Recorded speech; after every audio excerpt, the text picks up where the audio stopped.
Welcome to Your Biscuits, the podcast where two lifelong friends talk about life for a long time. I'm Link. And I'm Rhett. This week at the round table of dim lighting, we are answering some of your questions, and we are reminding you, like we're going to be doing over the next couple of months, that the star is fading. We are taking an indefinite hiatus from Your Biscuits starting in January, and so there's only a couple more months worth, I'd say 8 episodes, including this one. Oh my gosh. Of Your Biscuits. And we're all coping with it, y'all. We're getting the voicemails. And I'm still feeling good about the decision for us personally. Well, you sound like you're trying to I don't want to rub it in. You're trying to remind you, get yourself. It sounded like that was for you. I'm just saying. We're getting voicemails and people are sad, and I'm like, well, okay, we're not changing our mind. Matter of fact, I'm phoning this in entirely. Oh, good. Good. So what's going to be different? What?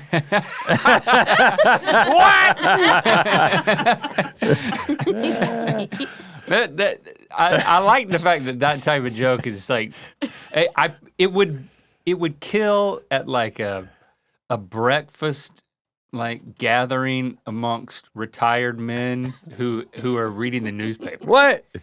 I remember that whenever I would stay with my papa some days, and he would be working, but I wouldn't. I guess it would be if I stayed there during the summer. Some mornings he would take me to go get breakfast with his buddies, and he would be in his police uniform, ready to work, and we would go in there and we'd sit down in the diner in Lillington, and it would be him, and there'd be like a county commissioner might be there. There might be a judge. There was a judge there, or maybe a lawyer. There was definitely suits there, but then there was also some farmers coming in and out. And I just thought it was really cool that you'd have this guy in overalls and a hat like you're wearing today, and then a dude in a suit going to do some lawyering, and then the police officer. It was very Mayberry. Right, yeah. And some of the people would be, the whole restaurant, it'd be different tables, but the conversation was kind of open across tables. What place would you eat breakfast? I remember where it was, but I don't remember what it was called, and it hasn't been there for many, many years. It was on the outskirts of town, kind of towards, going back towards Buies Creek. But anyway, there'd be people reading the newspaper. I remember that. Mm-hmm. And then somebody would make a joke, and it would be a little louder, and then other tables would be included in the conversation. And I didn't like eggs. Okay. I remember that about it too. Oh, okay. I thought maybe it was a joke. What else do you want me to say? I mean, I'm just telling you the things I remember about it. It was a splendid little. There was something about being in community where eras I'm past. going to this place. You think about it today. I go there once, twice a week, and I know I'm going to see people. If we go to breakfast. I don't see nobody I know. But you know what? We did. we did okay. we did a brunch in Los Feliz. Yeah, Are you trying to say that's the same thing? No, I'm just saying that the closest, this is going to sound so Hollywood, but right. The closest that we get to this is we went to breakfast in Los Feliz the other day, which if you don't know, Los Feliz is like the neighborhood. It's where we lived right when we got here before we knew anything about LA. And then we realized that trying to have a house with a yard there was something we couldn't afford. So we haven't stayed in a cooler place since. Yeah. But we went over there to do some work. Well, I'm talking about the restaurant. All time. And all time's good. They know how to do their eggs. We had but you don't like eggs, so you don't really care. I like eggs now. But we're sitting there getting ready to go in, and the way that the order there is you order at the front and then you sit down. It's kind of an interesting system, but we're waiting, and so we're out there standing on the curb. On the curb on the sidewalk, and we see one Ben Schwartz sitting out there in front of the restaurant. You Sonic the Hedgehog just sitting out there waiting. Come on now. By himself. You can do better than that. Jean-Ralphio. Okay, yes. Yeah, because, okay, let's be real. Because you can't tell he's Sonic other than his voice, I guess. So he's just sitting out there, friend of the show. He's been on 5 different mythical things over the years. Basically, everything that we do, we've put him on it. And because I remember he came on GMM for the first time, and it was back when we could sing the titles of the it's time for, and then we did a title with him sitting there in the middle, and it was a send up of Hall & Oates' Kiss on My List. Right. And you sang it, and you like fully committed to it right there beside him, and I could just see, this was like 10 minutes after we first met him, and I could tell that you committed to it, and he immediately like lit up, and he was like, okay, I know where I'm at now, and because that's totally he lives in a world of comedic commitment. He had a stage show that was 100% improvised. Yes. And he invited us to it. We didn't go, which was a mistake. Go. But then he came back, and then he was on Mythical Kitchen. He was on Last Meals. I think he was on First Meals as well. The reason I'm not paying, I am paying attention. I'm ignoring you. I'm trying to find the Instagram of those guys that we met because I want. Oh yeah, because we met. Well, we were about to meet. We were about to say hello to Ben. And after we ordered, I think, and then 2 other guys came up to us, which we immediately recognized them. Rhett's trying to remember what their names are. Did he message you on Instagram? I don't think so. Have you seen these guys on TikTok? And they're the most wholesome buddies in the woods, like hiking. And they say things to each other like, hey, buddy, look at that rock. Isn't that a beautiful rock? It's called We Love You. Those We Love You guys. It's called We Love You. In fact, they're like the sweetest. It's like I'm the going to follow them back right now. Not Swedish, but sweetest. I'm going to follow them back right now. And then he did message me. It's just, I don't check these messages. So what are their names? You need to follow, if you like hiking and friendship and just good vibes and a relief from the stress of life, follow We Love You on wherever you can follow them because it just makes you a little bit happy. These 2 friends are unabashedly their names, but friends in the woods together. That's how I would describe it. They're the ones that go like, hey man. Yeah. And we met them in person, and they came up to us, and they were like, hey, man. And we're like, yeah, we know you. And they're like, they said they were huge fans. They were talking about Wonderhole, which always means a lot. When a fan comes up and talks about Wonderhole, or feels like they got to say something about Wonderhole. That's real deal right there. That's it. That's it for us. And so we talked to them for a while, and they were like, we want to do a best friends off with you guys. And then we got a picture, and then they left. They walked away. As we were looking at the menu, I look up from the menu and they're talking to Ben Schwartz because they saw and recognized him. And then Ben saw us. Yeah. And so then he came over and talked to us, but they were still there. So then all 5 of us were talking and we took a picture of all of us. Yeah, so instead of newspapers and crispy bacon, it was selfies and I don't know, berets. No one was wearing a beret, but you could get away with it there. We could have all been wearing berets and no one would have said anything. And then we went inside and Casey Affleck was eating in there. We don't know him, but he's a member of the community. He's a member of the... I recognized him. I didn't see him. Was he reading the paper? And then there was a couple other people who were coming in and they were like, "Oh, it's you guys." It's you guys. It's you guys. That's a level of recognition. Anyway, that's our version of Lillington breakfast. It's just a little bit. It's just a little bit different, but it's essentially the same. Isn't that nice? Maybe we should do that more often. There's a couple of places around where we live where I think that could happen.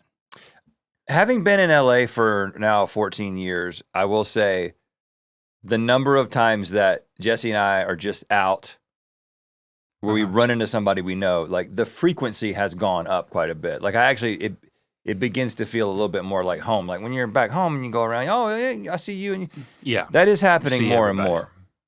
That's nice, isn't it? Like if you carry a paper. Like when you go to a party and it's a party that isn't amongst close friends, but you have this is important for me because I like to talk to people that I know, not people that I don't know.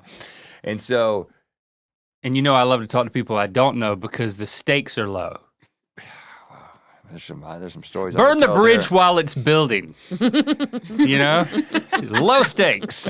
But go ahead. But I like knowing that I might run into somebody I know, and then that's my. You do. Then all of a sudden, that was a way to talk to other people that you don't know in the context of someone that you do know. I understand in a party, but if you go back to brunch, do you, Rhett, really want to see people that you know? Do you really want to have small talk in like a brunch atmosphere? Yeah. Okay. Good. Yeah. What about like farmer's market sphere? I mean, I have always been happy. I mean, maybe there's some people I don't want to run into.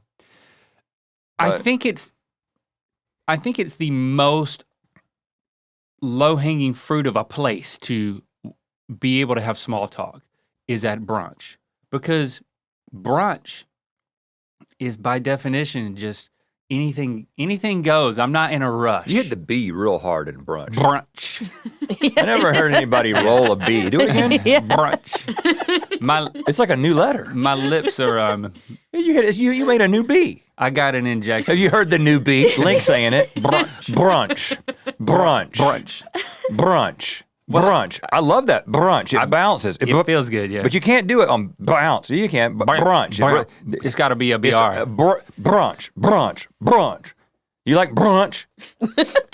I like that. That's good. I'm glad you came up with a new letter. What about lackadaisical? I don't know. One at a time.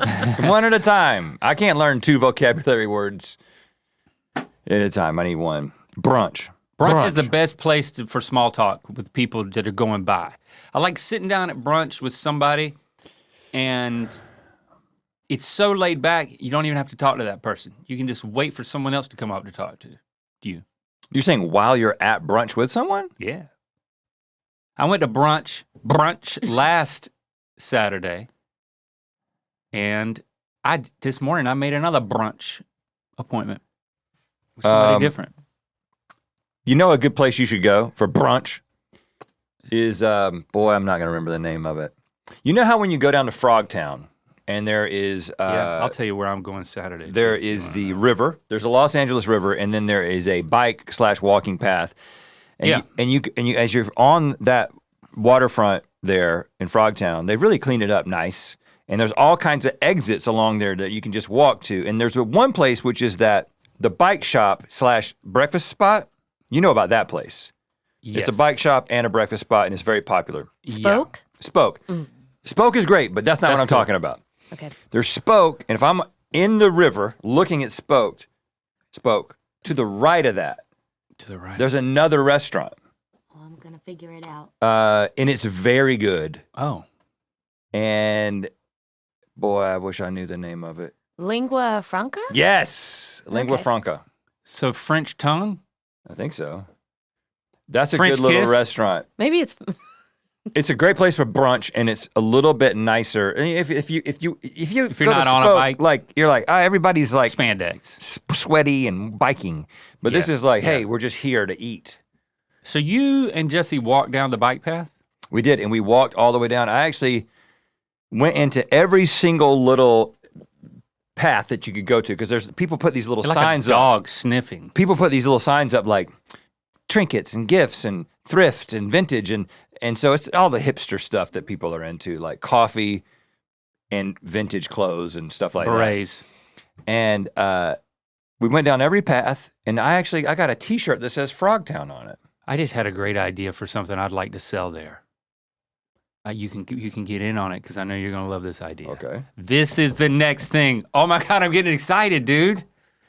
This is okay. This is perfect for one of these little signs off Frogtown. Don't build it up too much.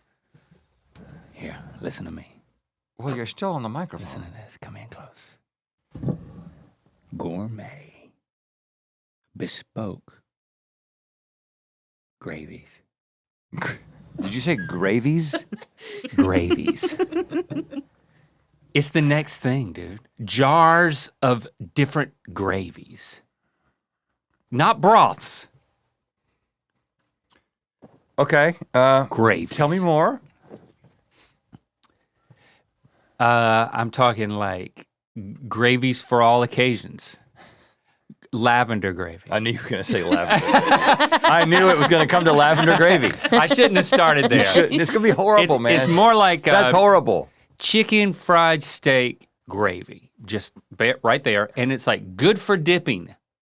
You don't make chicken fried steak with it. You do something else with it. You dip stuff in it. So the thing that you're gonna have, Mozzarella sticks. the challenge in this is going to be making jarred gravy good, because the thing that makes gravy good usually is the fact that it's fresh. And a lot of times if you get that gravy from the grocery store that's canned, Well, what is this, Shark Tank? and you warm it up, I'm just saying listen, that it's I'm not asking it's for lacking. So I think this is gonna be this isn't gonna be selling it, this is gonna be So even at the a restaurant that's got multiple gravies. Gravy Town probably is what we're gonna call it. gravy. Yeah, So yeah. it's got a buffet of, instead of like a salsa bar, Or let's get gravy. Getting gravy. I think you just call it gravy. but it's a gravy bar. There should Instead be of a a salsa restaurant bar. called Gravy, first of all. You order something and then you go over to the gravy bar and you get the different gravies. Okay, all right. Thin gravy, thick gravy, black gravy, Molasses gravy? Yeah, white gravy, black gravy, green gravy. Yes, verde gravy, verde. I'm sure. Look, it sells itself. Well, if you're out, I'll find someone else. You got to have a proof of concept, though. I mean, Gravy is already a proof of concept. but different types of gravy. We've been. I'm sure you can sell it in a jar. I'm sure. Okay, I'm just saying. I'm just presenting Shake vigorously. I'm just trying to keep your feet on the ground here. Well, not shake vigor. I think it's gonna the liquid ones you shake vigorously, but the others you invert delicately. There's sausage in there, Okay, or bison. They're gonna want that. but you got to heat gravy up. I will sell a special lid that is USB powered, USB charged, and it heats the gravy as it pours out of the jar. And you can take it on a plane. Gravy on a plane. That's gonna be a hard sell. Come on, dude. Okay, I'm But just saying, there's some engineering- 'cause the emotion was here. There's and engineering- Look what you're doing with it. Yeah, but here's the thing about gravy. Gravy has a lot of fat in it, and that's why if you let real good gravy sit out, it congeals, right? Like you have to heat it up. So what they do with the gravy that they put in the jars is they add like hydrogenized, type things to keep. I'm just saying this is an engineering problem that I don't know if I'm prepared to address. Okay. All right. Well, I'm not opening a restaurant. Yeah, that would be a mistake. But a gravy bar. I did have a great thing. Gravy and mezcal? If you go to Lingua Franca, Franco. I almost just got a regular latte, but then I got kind of talked into a molasses foam latte because it was like, I was like, this is our specialty. And it was an espresso with some milk. And then on top, it was espresso infused molasses. No, molasses infused whipped cream. I don't know. Yeah, that's what it was. That sounds okay. It was incredible. And I drank it so fast. Why'd you drink it so fast? Because it was so little. Because it was so little. I couldn't And help it. did you almost get hit by bikers? No, but my wife did. Of course she did. Bub and Grandma's in Eagle Rock. You ever been there? No. I'm going there for brunch this weekend. I thought you were going to say they got multiple gravies. Bub and Grandma's sounds like the type of place that would have a gravy bar. I'm going to talk to them about it. I'll have a little collab. If they have good gravy, I'll be like, listen, I'm going to come in. I'm going to work with you on this.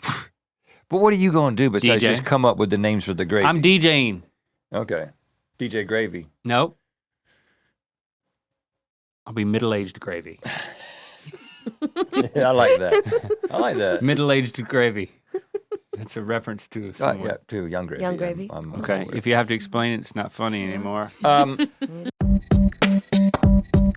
Banking doesn't have to be complicated or full of hidden fees. Chime offers a simple, modern way to manage your money and make every dollar count. With Chime, you can get paid up to 2 days early with direct deposit, enjoy fee-free overdraft coverage, and open a checking account with no monthly or maintenance fees. I know if Chime was around back when we were moving across the country in a big moving van, moving from a garage to an actual studio, we definitely would have taken advantage of it. Yeah, especially that 2-day early direct deposit and no overdraft fees. It's the fees that can get you.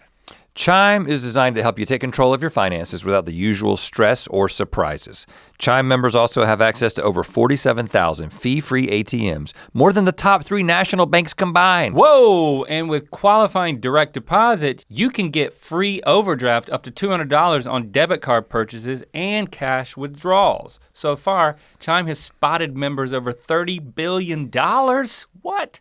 Helping people across the country keep more of their money where it belongs. Work on your financial goals through Chime today. Open an account in 2 minutes at chime.com/ear. That's chime.com/ear. Chime feels like progress. Chime is a financial technology company, not a bank. Banking services and debit card provided by the Bancorp Bank N.A. or Stride Bank N.A. Members FDIC. Spot me eligibility requirements and overdraft limits apply. Timing depends on submission of payment file. Fees apply at out-of-network ATMs. Bank ranking and number of ATMs according to U.S. News and World Report 2023. Chime checking account required. So yeah, I'm phoning this one in because we're on our way out. Speaking of phoning it in, let's hear a voicemail. Hey guys, this is Kevin from Ponte Vedra Beach, Florida. I'm actually a data scientist and I work at the PGA Tour, and I wanted to follow up on Rhett's golf story. The 4th hole at Riviera is super difficult. PGA Tour last had an event there in 2024, and the odds of a pro getting it onto the green in one shot are about 1 in 6 or 15%. What? Scotty Scheffler is undisputedly the greatest golfer in the world right now. In 4 rounds, he did not hit the green with his first shot once. So congrats to Rhett on that. Also wanted to just point out regarding his comment that he wanted his round televised. There are a couple of opportunities for celebrity amateurs to get on television. Maybe the most famous is the American Century Championship, which is played each summer in Nevada. There's also the Pebble Beach Pro-Am, which is a part of the official PGA Tour schedule. Rhett, would you have any interest in doing that? Because I think it would be super cool for the Mythical Beast to kind of see your game. Other than that, thank you guys for everything. Been a fan for a long time. See your game. Hey, listen. He asked you a question as if you were going to answer. Yes, I would be interested. There you go. Pebble Beach. I mean, I might dress up as a caddy for that one. I rode my bike on the edge. You will of it. only be dressed up. You will not be functioning as a caddy. I want to take What is that advantage of supposed this. to I'm mean? just saying a caddy is very helpful. All right, whatever. You got to have a functional caddy who knows that. I mean, half of the reason I played well at that course is because the caddy was so knowledgeable. Like literally, I thought you were going to say because I wasn't there. because everything he said was. I mean, every single time. In fact, Did he hit it for you? I think this is why the pros are so good. Let me just make a controversial statement. Every single time I got up to a shot, I would grab a club based on what I know about myself, and he would come up and he would be like, okay, it's 185, but you need to play your 205 club here. And you need to aim here.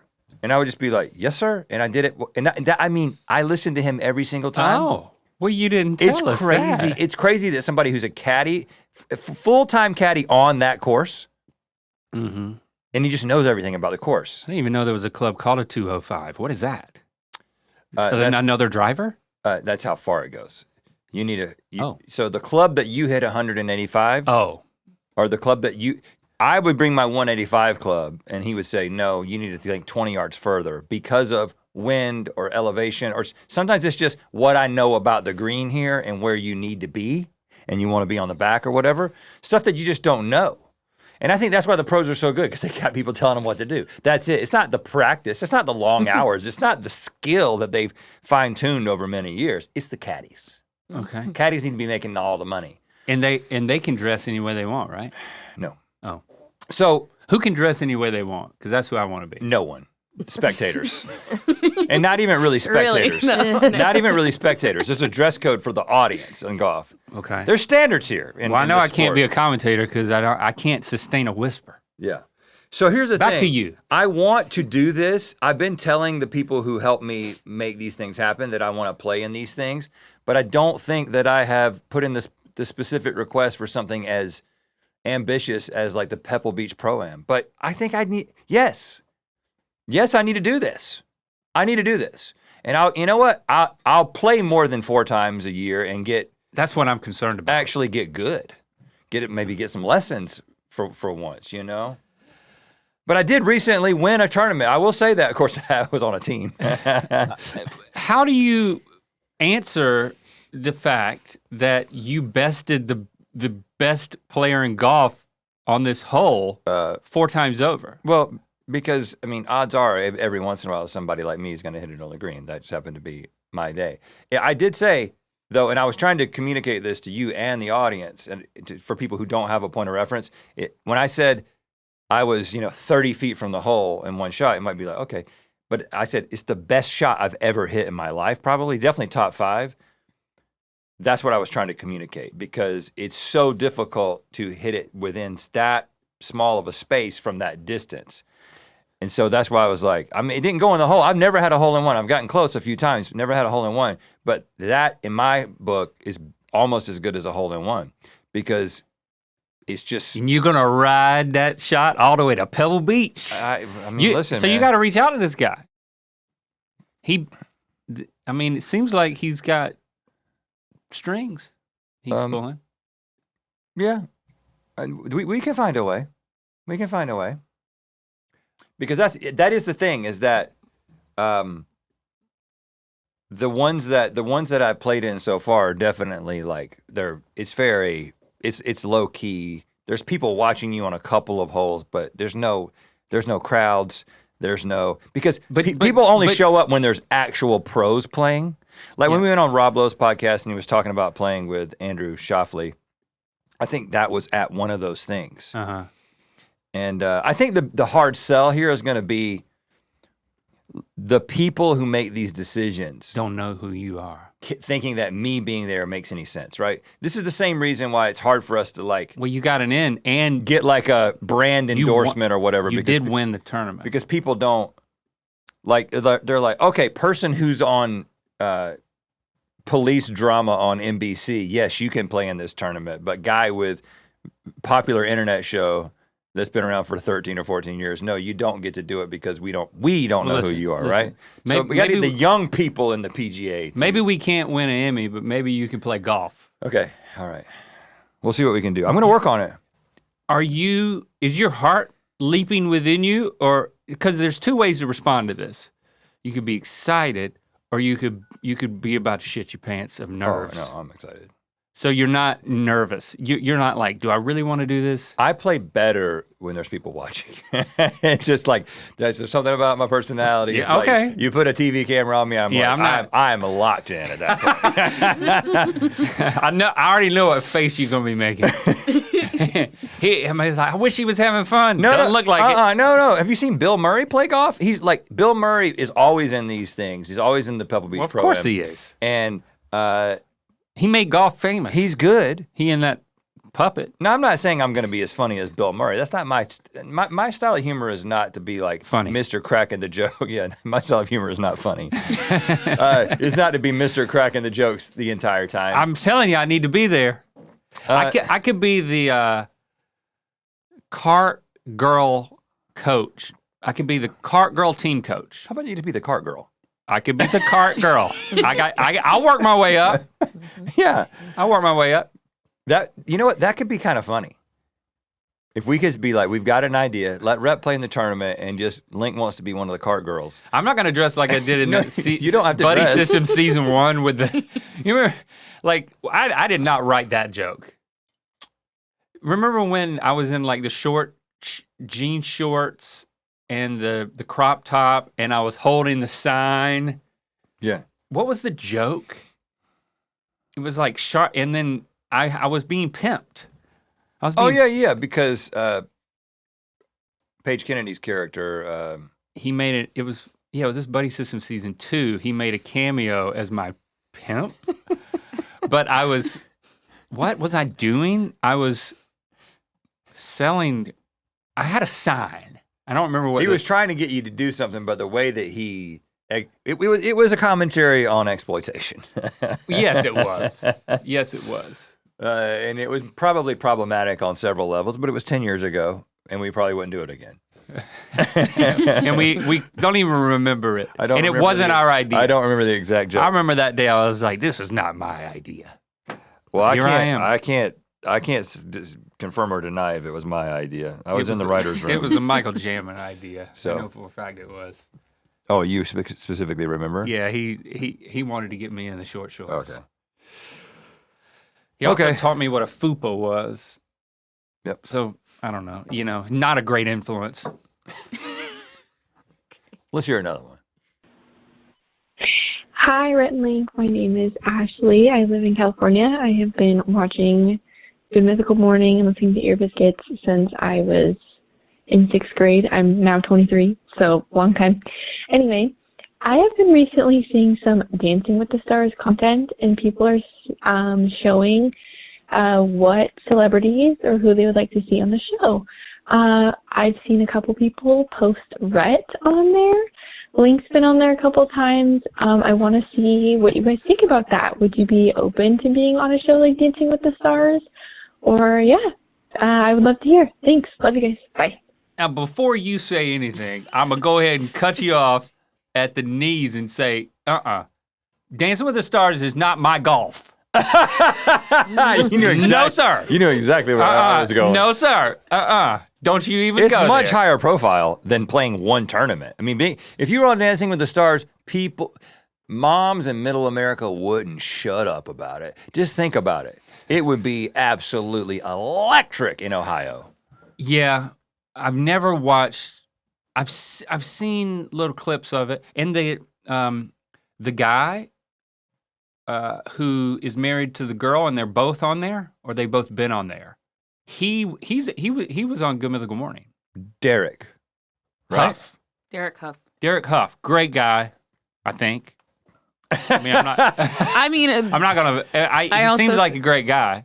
I But have not just heard don't any know. bad stuff. Okay, we've not heard anything bad about it. So he's. You have to be careful these days. I know you got to be careful. I don't know. But he came on the show, and then I saw. They're brother and sister, Oh, Oh, they're brother and sister. Derek and Julianne. Well, then that's.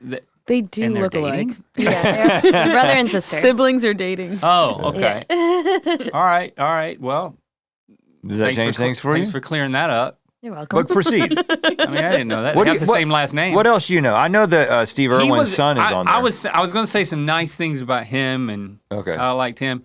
But before I said everything else I'm going to say about Dancing with the Stars, because I don't think it's going to be positive. Okay. Andy Richter was on there. Mm-hmm. I Steve don't- Irwin's really good at it. I don't His care, son. and I'm not. I know it's. I'm fine. not. I'm not saying that to you. I'm just saying that in general. That I just don't care about Dancing with the Stars. It just seems like, and fast forward 2 years from now, and I will be doing it. But like, Y'all hate dancing. I though. hate. It's not that I hate it. I just don't care about it. And there's something about it that it's for old people. The show. The show is for old people. I mean, I don't know if that's right? true, man. I mean, it's It's not so you think you can dance. Now that's for young people. and that's not on the air anymore. As far as I don't know what it's for. I think there's some young people that like it. There's Yeah. quite a lot of young people who like Dancing with the Stars.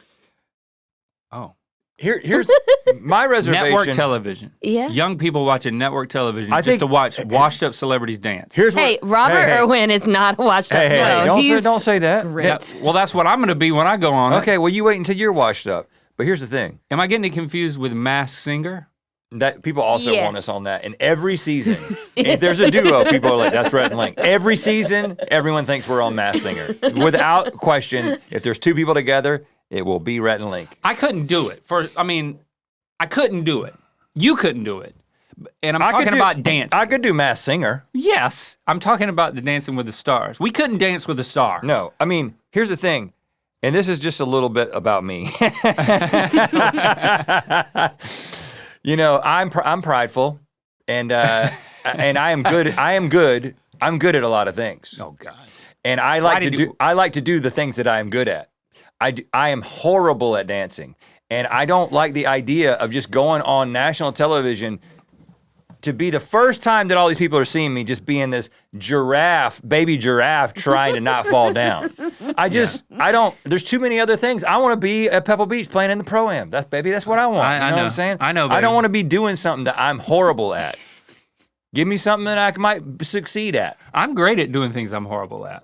Well, then maybe this is for Then maybe you. that is that's kind of my thing a little bit, right?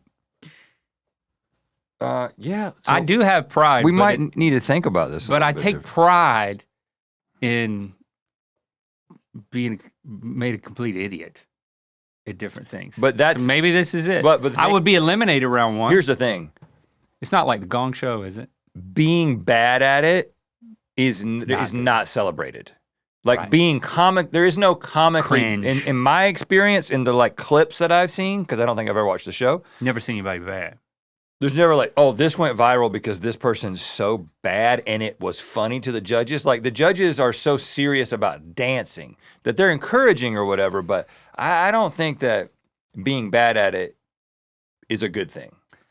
I'm pro dancing, but I'm just not pro, I like people getting in their body and moving and like dance like nobody's watching. It's just, there's a freedom in it, and there's it's a powerful, positive thing. I'm for it, but dancing competition is just not for me. Now I did see. Is that the show where there's the one woman with the abdominal muscles? Well, there's a lot of women with the abdominal. Yeah, But there's one in particular that I've seen. She's like doing an interview and she's belly breathing and like she's got like 24 abs. I mean, probably that sounds like a dancer. She's wearing sequences. She's wearing sequences. Sequences upon sequences. Yeah. I know so little about this, but that would be an interesting dynamic too, because for your partner, you're basically spending. It's pretty intimate. You're with this young, beautiful, athletic woman for like weeks on end, throwing her. First of all, how could I throw? I can't throw anybody in there. I got a bad back. But that would be an interesting dynamic. Maybe that's something you should explore. What about massage with the stars? I'd do that. Or hiking with the stars. Kevin Nealon already did that. Oh, I don't know. I can't think. Gravy with the stars. Now I'm interested. Okay.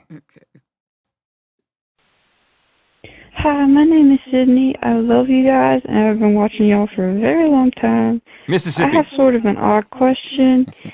You guys clearly love your wives so much, but I noticed that y'all call other people attractive with no hesitation. I, for one, would lose my marbles if my boyfriend found someone else attractive.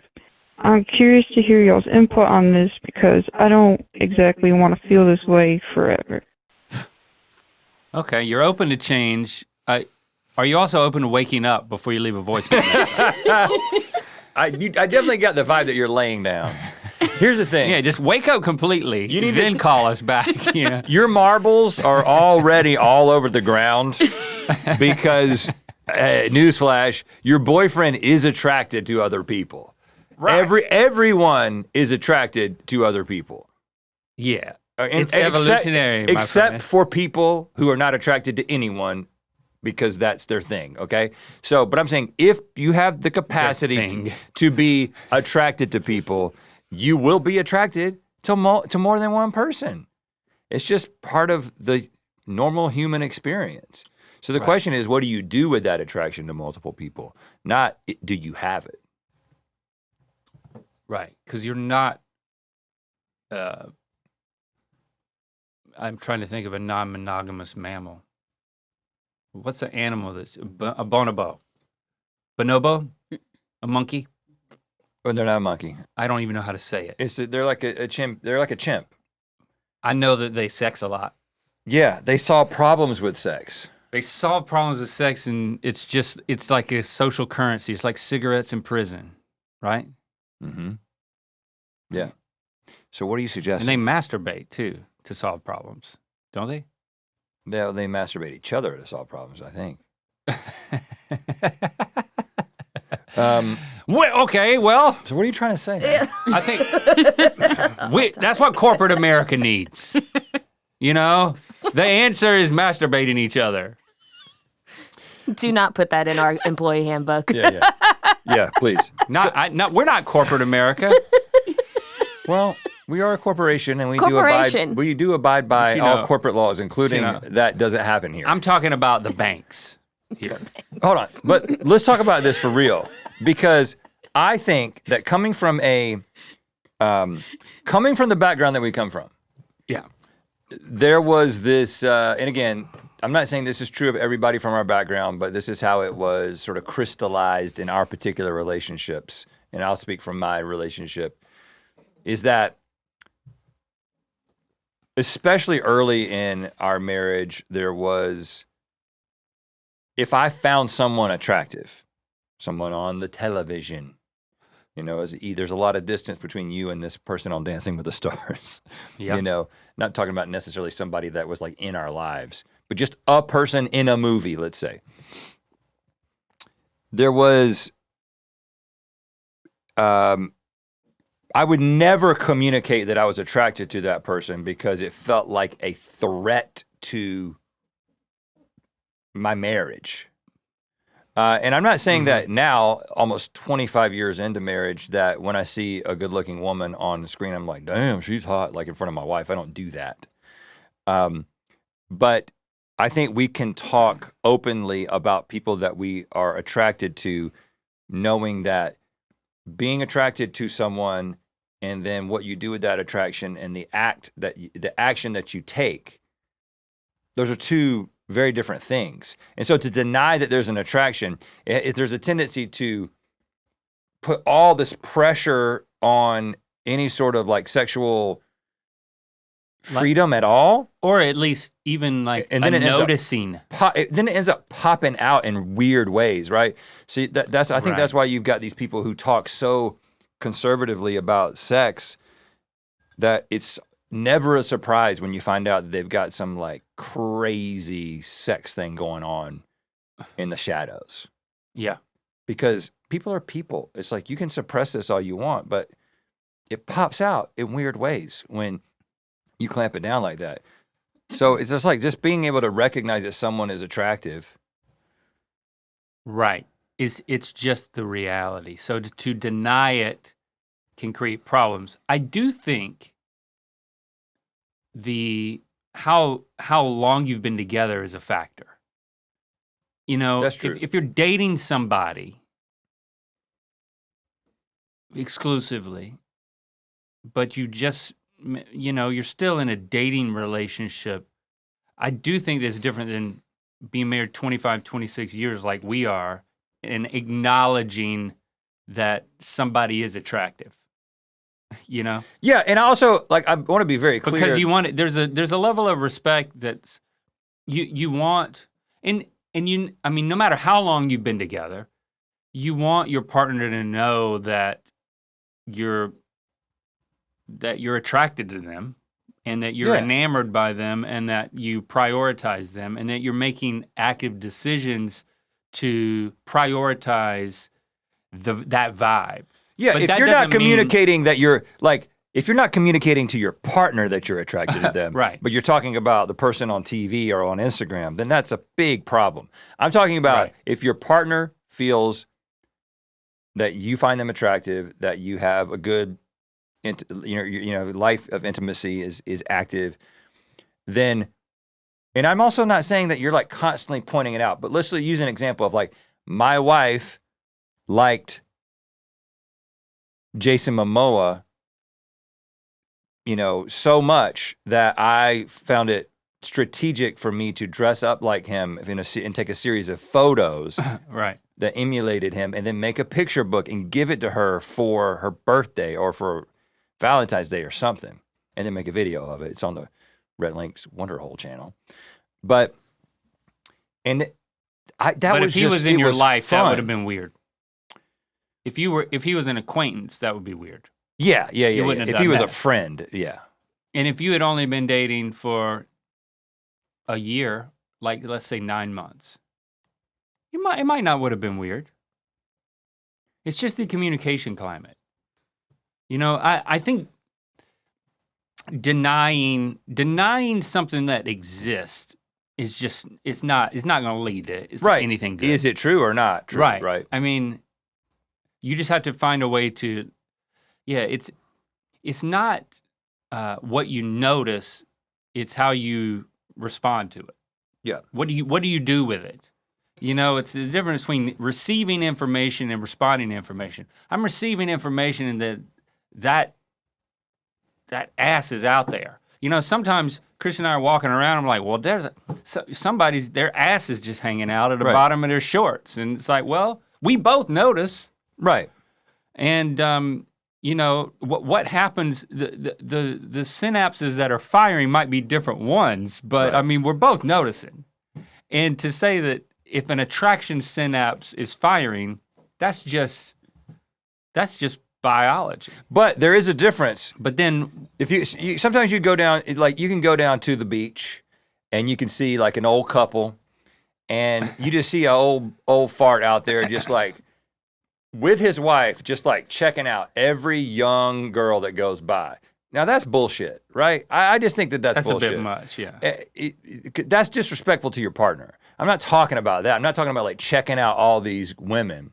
Yeah. I'm just talking about don't be acknowledging the fact that your partner finds other people attractive and not being personally offended by it.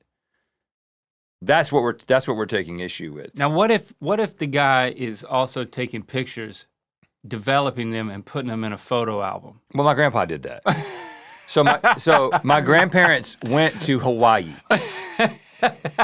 Mom and Ellen Pop went to Hawaii, and this is probably 1987, 1988. I'm at their house in Georgia, and they're like, "Yeah, we went to Hawaii and we had a great time." And I'm looking at the photos, and then there's just multiple pages of Hawaiian girls topless on the beach. Oh, forgot that. And that was quite an education for me. Just pages and pages of it? Yeah, it's like once he found some, he was like, well, I'm going to take, every time one of these shows up, I'm going to take a picture. And then he grouped them together in the photo album. There was just a lot, in my mind, there was a lot of them. And then Mom and Elle's showing me the thing. And I'm like, I didn't say anything. She probably just saw my eyes get big. And she was like, yeah, Pop likes to take the pictures of the girls. Bit of a weirdo. Bit of a weirdo. And so, but interestingly, Mom and Elle wasn't offended by it. She didn't care. She was like, she didn't care. He appreciates the human form. Oh. Like a great photographer does, you know. Okay. So I don't know how I feel about what Pop did. But Jenna, Mom and Elle didn't mind. Are you praying over there? No, just. I looked over at Jenna and her eyes are down. Eyes are down. Her mouth is pursed. I couldn't tell if you were praying. No, I'm not praying. No. Jesus, I'm just please help. remaining quiet. Well, it's funny because we're touching on a lot of interesting things, right? Because you've got there's these interesting lines, right? And I do think that people will deny that they are there. Perfect example is, this is something that we don't have to deal with, is an actor who has a love scene with somebody else, right? Now, I'm not going to go into any celebrity gossip here, but let's talk about Nicole and Keith. So let's go into some celebrity gossip here. So Jessie and I watched Baby Girl. Oh. Did y'all see that? Yeah, I did not see it. I did not see it. No. Mm-hmm. Well, I didn't see it. You haven't seen it? I know Christy. Your wife has seen it. Yeah. We've been texting about it. No, we haven't. Probably have. I know that she's seen it because. Yeah, I know she's seen it. So Jessie and I watched that. And it is the most pornographic movie that's not porn, probably, that I've seen. I think. I don't know. And she was an older woman with a younger man. Yeah, and it is, it's pretty wild. And I can't imagine, now, I'm speaking for myself, I can't imagine doing what that guy did and it not being something that I was into. Like, I can't imagine doing that, right? I know myself, and I could be like, oh, I'm just acting. But I just can't I know actors can do it, but I don't think I could. But I also think the way that she talked about it in a couple of interviews seemed to indicate that there was a connection there. Like, Jessie was reading, we watched the movie and then we were like reading about it, and Jessie like found some interview and she read some stuff. Again, I'm talking out of my ass here. But then of course they announced that they are they're parting ways, which first of all opens up an interesting opportunity for your wife. I thought about she's got texting a her when long I time- saw Oh, that. She told me about it immediately. She put it in the group chat like She put it in the group chat. the day it happened. I love that.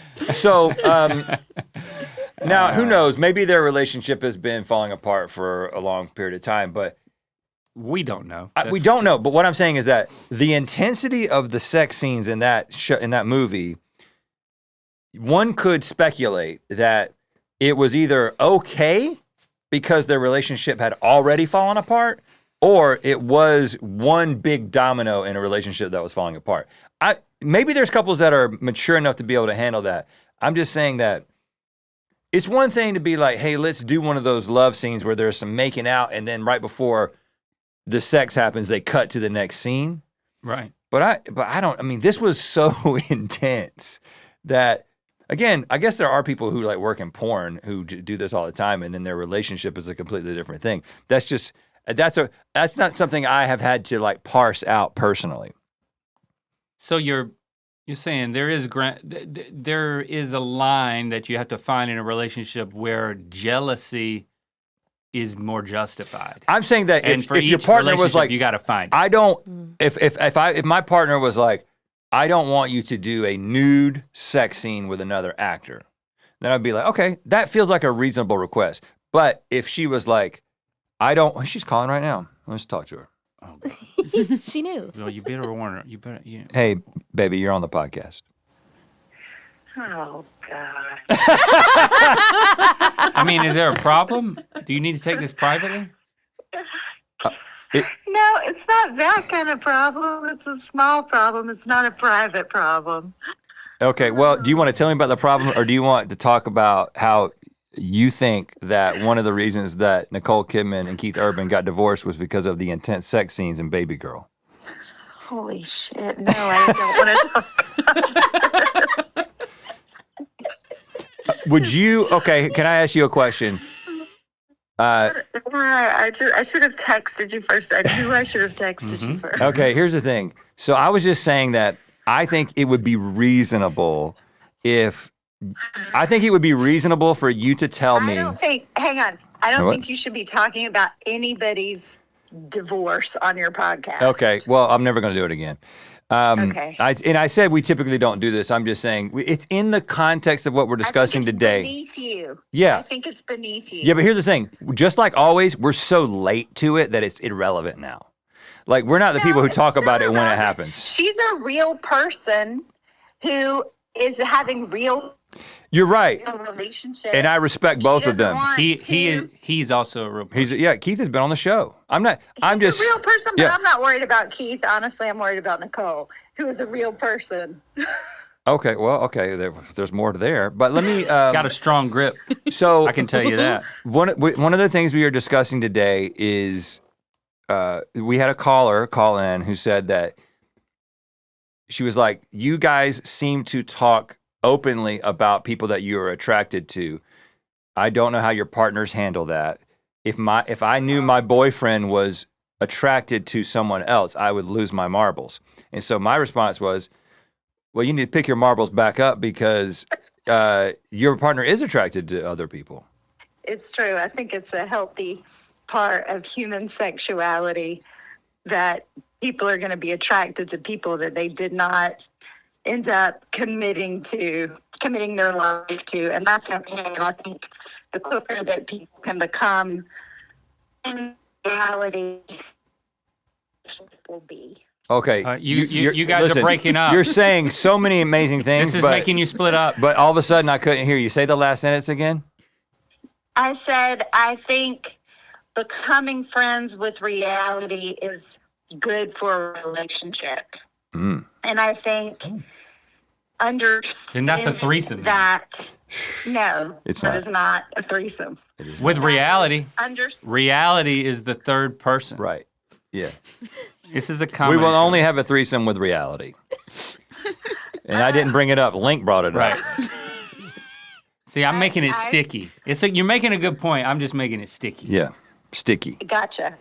I just think it's, understanding that granted, Yes, I will say we recently, I found out somebody followed you and you said that person is attractive. And I was like, hold up, I don't know how I feel about this. I didn't say she was attractive. I was like, look, who followed me? And I think you saw the twinkle in my eye, and you knew what I was thinking. I also think that there are some undergirding facts that help. I feel safe in our relationship. I know that you love me. I feel like you're probably going to be faithful to me. The reason, because you're a person. Yeah, probably. Right. I don't know what's going to happen. I don't know the future.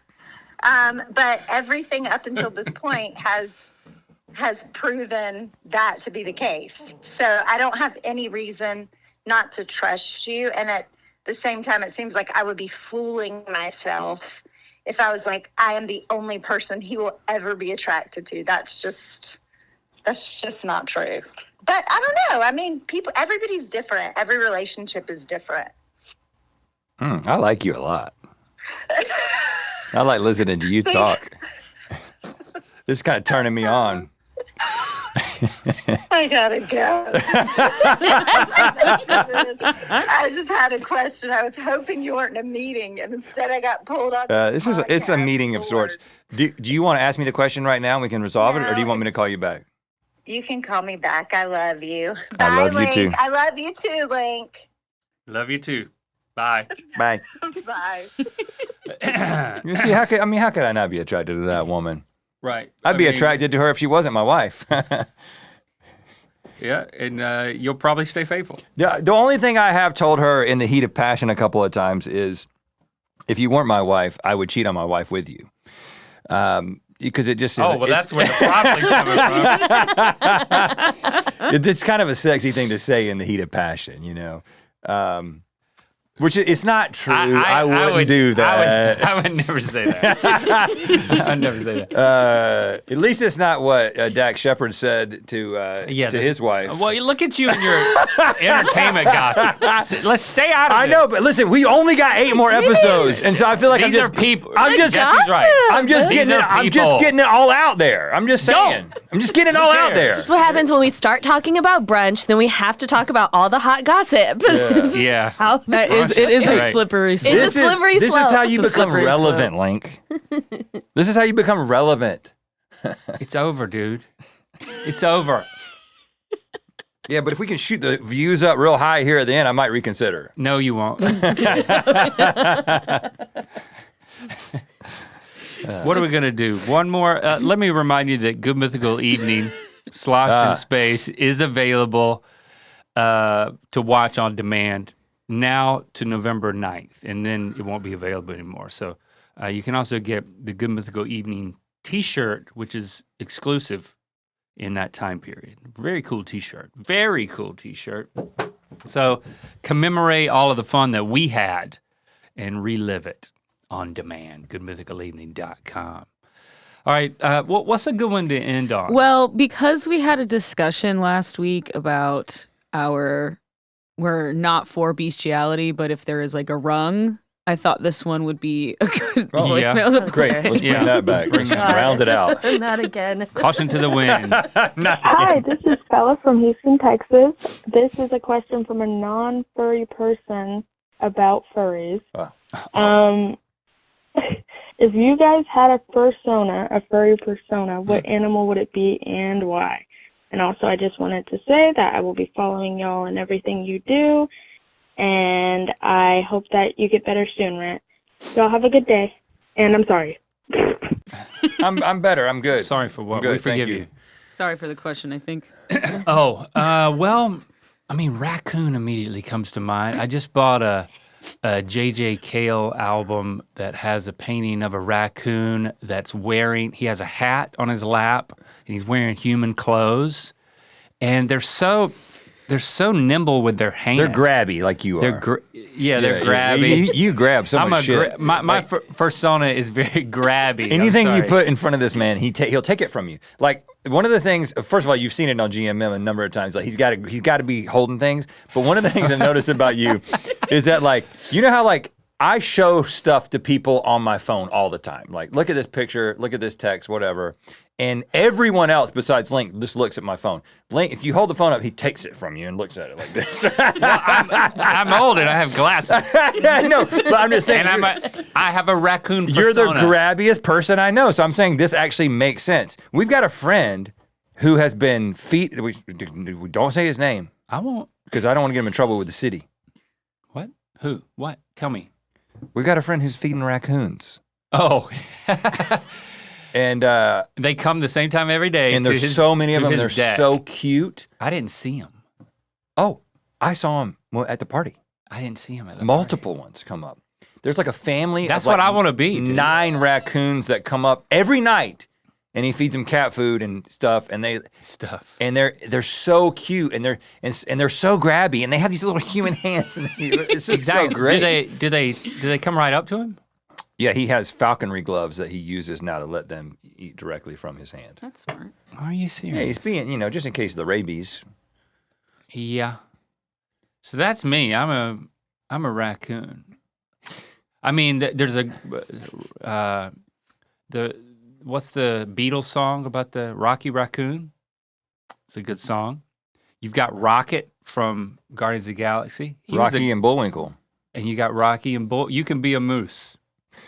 Well, that's it. Interestingly, you are a moose.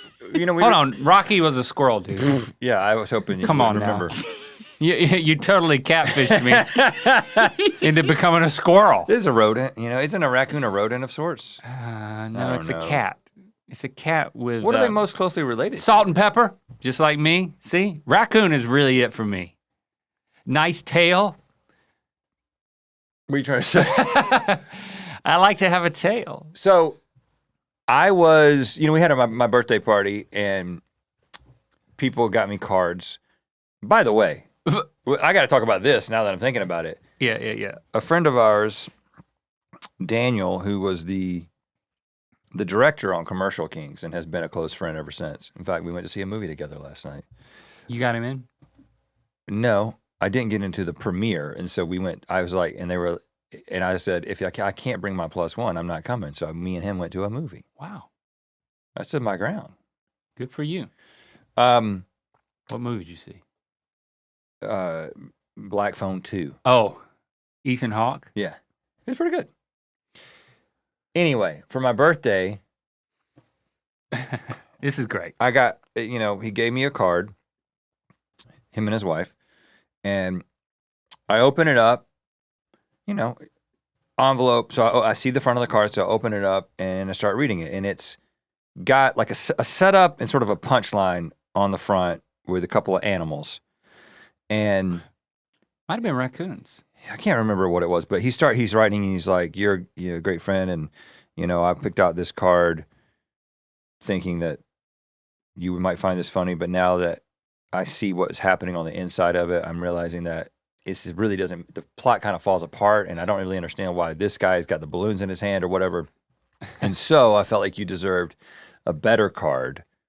And so then there's an arrow that points, and he's like, turn this card over. And then I turned it over, and it was a whole new birthday card. That he had glued cards together so that you start with one card, and then he realizes the inadequacy of this card, and then you turn it over, and there's another card. It's the front of the card that then you open. Yeah. Okay. And I was like, I don't know if this has ever been done before. And then it's not gravy, but it is a good idea. Yeah. And then everybody who showed up at the party who hadn't seen it yet, I would take it and I would show them, and the whole group got a kick out of it every single time. It was the best part of my party was the double card. Well, what about? Oh, there was a lot of good things at your party. I'm saying that was the best part. But the other thing is that. What about the part where you started talking about? Everyone talked about the existence of God. That was good too. We'll get to that in a second. That'd be a good closer because it's actually kind of crazy what happened. I know. That's a little teaser. I'm assuming your wife picked out the card from you and her. And yeah. And then there was another friend who gave me another card, and both of the cards had animals on the front, and they both said that the animals on the front of the card reminded them of me. They were different animals. Different animals. One was so the one from some of our friends was a lion, right? There was a lion. Illustrated lion. Yeah, and then the one from Christy was a goat. It was a cool looking illustration. It was a mountain goat. Yeah. And I think I'm a bit mountain goat, and I'm a bit lion. I wouldn't say you're sure-footed. For a big man, I've never seen you fall. I'm pretty balanced for a big man. Point taken. So I think a mountain goat would be probably a little bit better than a lion. Lion's a little self-aggrandizing, with like the mane and stuff like that. But like Billy Goat with the hair, Yeah. So we were playing. I always get it confused. Is it called Wavelength. Frequency? Wavelength. Wavelength. We Great played game. it in Good Mythical More, and you turn a dial in order to. You try to predict. You try to predict on a spectrum. You try to describe something by giving a clue on a spectrum between two extremes that are on a card. And it is an incredible game. It's really fun. And it's great in a group. And you have to turn, so then you give the clue, and then people turn the dial to where they think on the spectrum this particular clue is between the two extremes, and then you can reveal where you were hoping they would land to see if it lines up for different point values. And our friend Jacob was the last person to go. I always do game night for my birthday parties because games are my favorite thing to do, and I love what they bring out in people. And so Jacob was the last person to go, and of course you pick this card, and you can pick either side of like a spectrum, and it might be like easy to do, hard to do, and so you're trying to figure out like, okay, ride a unicycle blindfolded. Taking candy from a baby. That would be really close to hard to do. Taking candy from a baby would be really close to easy, right? Yeah. So he got and picked on that side the probability of the existence of God. So like God does exist or God does not exist. And this is great for our group, right? Because what was his clue? So he said, he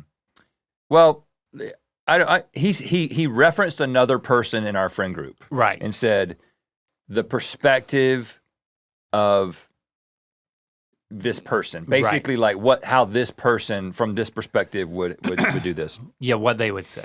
And that was a really interesting clue. So we were all trying to figure out what that person believed on the spectrum of like God's existence. And what we kind of assumed,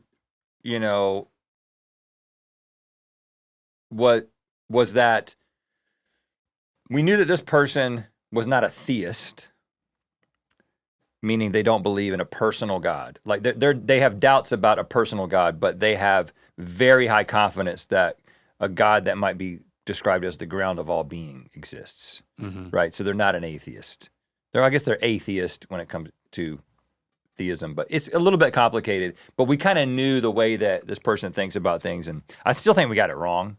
I think we may have guessed on the wrong side of 50-50. Yeah, I think we got it completely wrong. But then you had a great question. It was, instead of playing the game more, because it was midnight at that point, so yeah, we were old people ready to go to bed, you said, can everybody go around and mark on the spectrum where you see the probability of the existence of God? This was almost like a Bible study type question. Yeah. But everyone in there has some point of reference to like having been in a Bible study for most of their lives. Not everyone. Not everybody. That's true.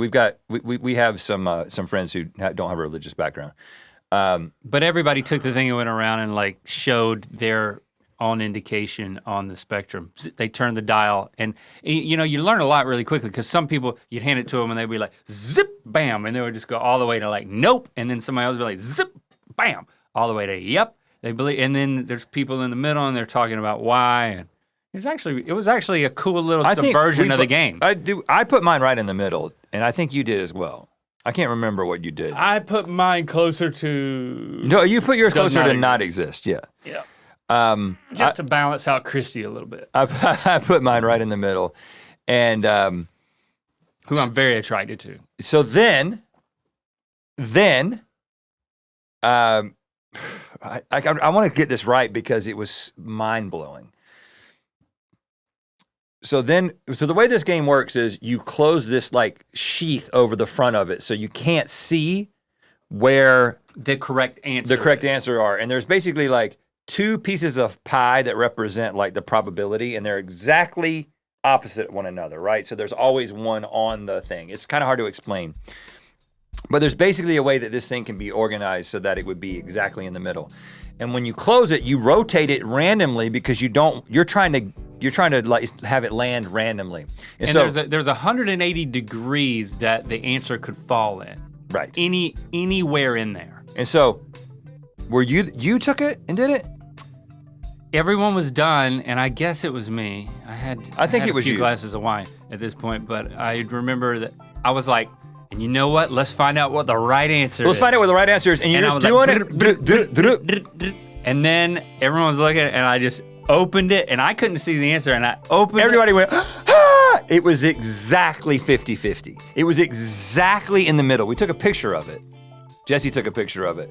So it was like, we asked the universe to confirm whether or not there was a God, and after this incredible... We made it like a Ouija board. And this incredible conversation, and then the answer was exactly 50-50. I'm not telling you, is what it said. No, but the interesting thing was... is what God said. That's what... I think that was sort of the culmination of the conversation, was that this is speculation, right? And we can have things that we want to be true, but it's very difficult to have things that we know to be true when it comes to this question. Sure. And it was just very fun to have this random chance generate, because even within that happening, you can choose to interpret it as random chance. That's a coincidence that then, because of our pattern-seeking brains, we attach meaning to, or it literally is something that's being dictated by some force that is outside of space and time that just interceded amongst all of us. And you can't know which thing it is. You can say that you know. You can have confidence in one of the answers, but really your interpretation of the events is based on the presumptions that you bring to this thing. And it was just a beautiful thing to see unfold amongst our friends. Mm-hmm. I'm really glad you did Then we went that. home. Then we Happy just went birthday. Home. We just went home. Yeah. So I take it back. That was the best part of my birthday party. I forgot about it. Mm-hmm. Mm-hmm. The second best part was the card that became another card. Yes. Hey, Rhett Link. This is Maddie from Ohio, and I'm a scientist on the Air Force Base, and my headphones disconnected when listening to the most recent episode, right as you were questioning what bestiality is acceptable. So thank you for letting me get a lot of side-eye from my coworkers. I've had a really great Monday, a fantastic start to the week. Still love you, but that was rough. Watch the full recording of Good Mythical Evening sloshed in space on demand at goodmythicalevening.com. And don't forget to grab a limited edition tee while you're there.